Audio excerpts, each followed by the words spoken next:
We talked about this in the Michigan recap that's up on the channel now, Michigan Villanova recap. I have fully bought in. I mean, I think I've tried to slow play my excitement with this team gradually as all these wins have kept coming, but it's looking more and more sustainable that this Michigan team is going to keep playing to the level they've been playing at. They did not shoot well, and they still were up 30 at halftime against a top 40 opponent. That's pretty crazy. And the biggest reason why is how good their defense is. This defense is insane. We gave this a shout out in the recap, but we're going to do a whole separate video on it now. Brandon Koretz on Twitter noted this.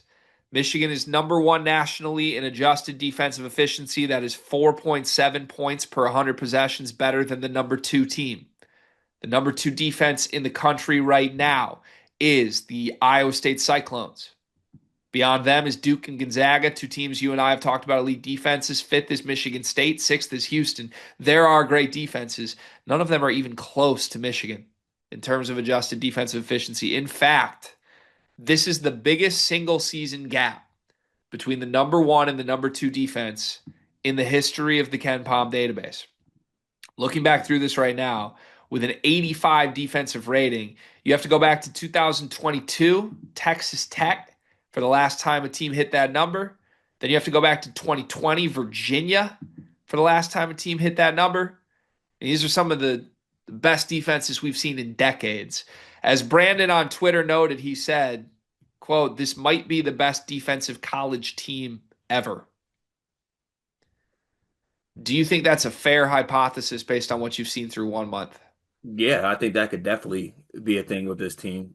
Truthfully, I think they have the personnel. I think they have the defensive what do you want to call it? Defensive mindset and defensive formula to do so. Yeah, truthfully. I wouldn't be shocked. I think they have the right formula and they also have the right personnel Right. and they also have the right want to. It's Yep. those three things at once, right? The formula here is take away the rim. The formula here is um, just get your rebounds. Nobody's going to offensive rebound on us. The Hmm. formula here right now, one thing we haven't talked about defensively, Cart, they don't foul. Yep.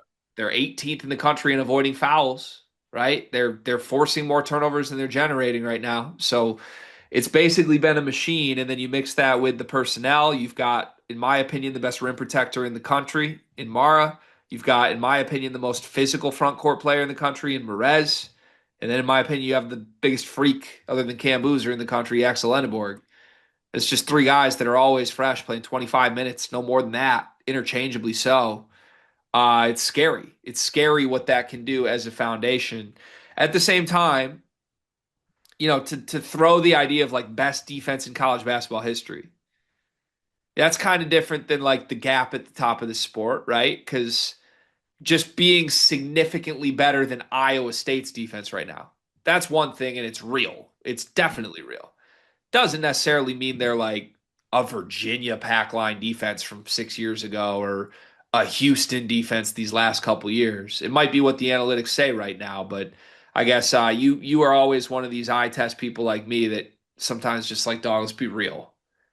Can these players actually keep doing this? Do you think this makes sense to you? Like, is this going to be a Houston level defense at the end of the year? Yeah.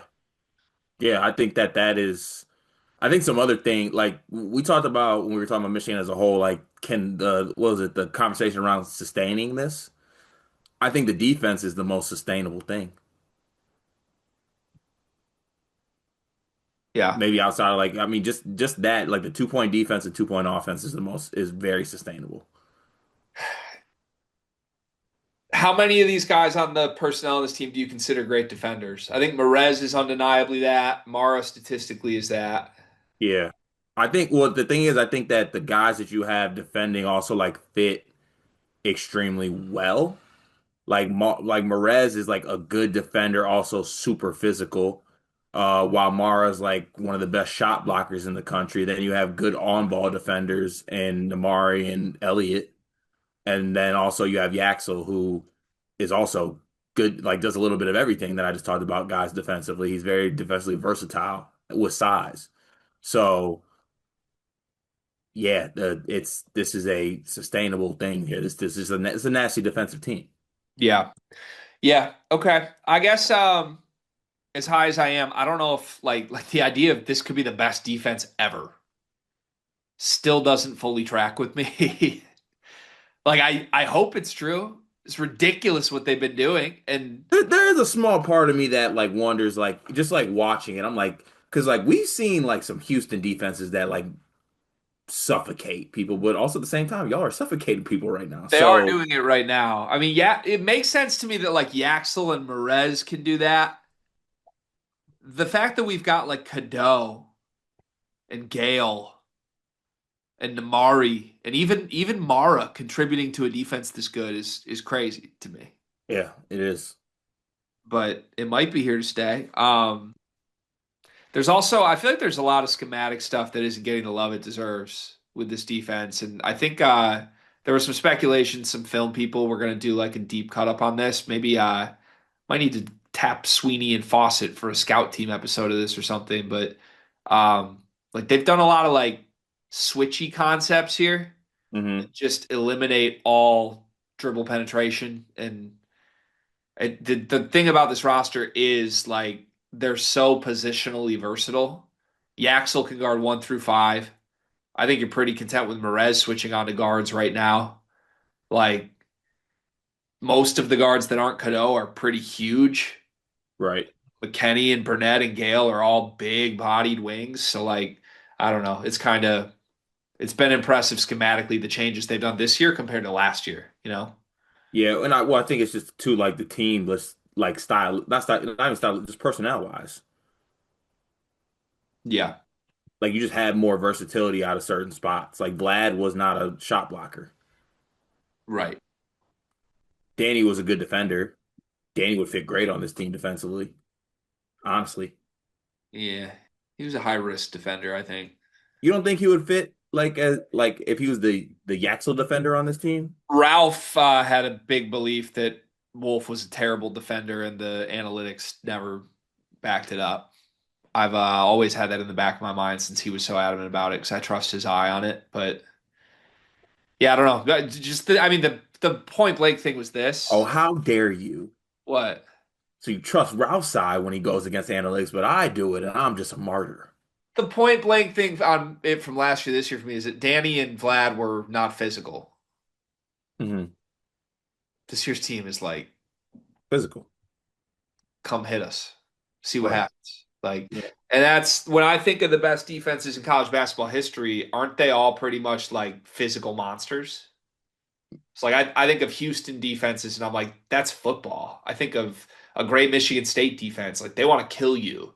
Hmm. Those Virginia pack lines, like, yeah, sure, Kyle Guy and Ty Jerome were crazy, but like you had DeAndre Hunter, you had these bigs that'll just devour you. Yeah. It's physical. And I guess that's my last question for you. Do you view this Michigan team as overtly physical? Yeah. I think they are physical. Do you view this Michigan team as some dogs? Yeah. Just want to hear you say it. Yeah. I think they are. I think that at their best, at their peak, when they're out front, yeah, they are. You think I got some dogs? Yeah. You got the FR kind. What that mean? The FR kind. You ever heard of the FRs? What that mean? You know what FR stands for. No. For real? Nah, the other FR. What that mean? Front runners. Look, dog, I got nothing left. I gotta do something. I gotta take front running gets a bad rap. Oh, I agree with that. I'm on Front, board with you. front I love running, front running front running rocks. because if you're front running, then you're in the front. Really fun to be in front. Yeah, being in front rocks.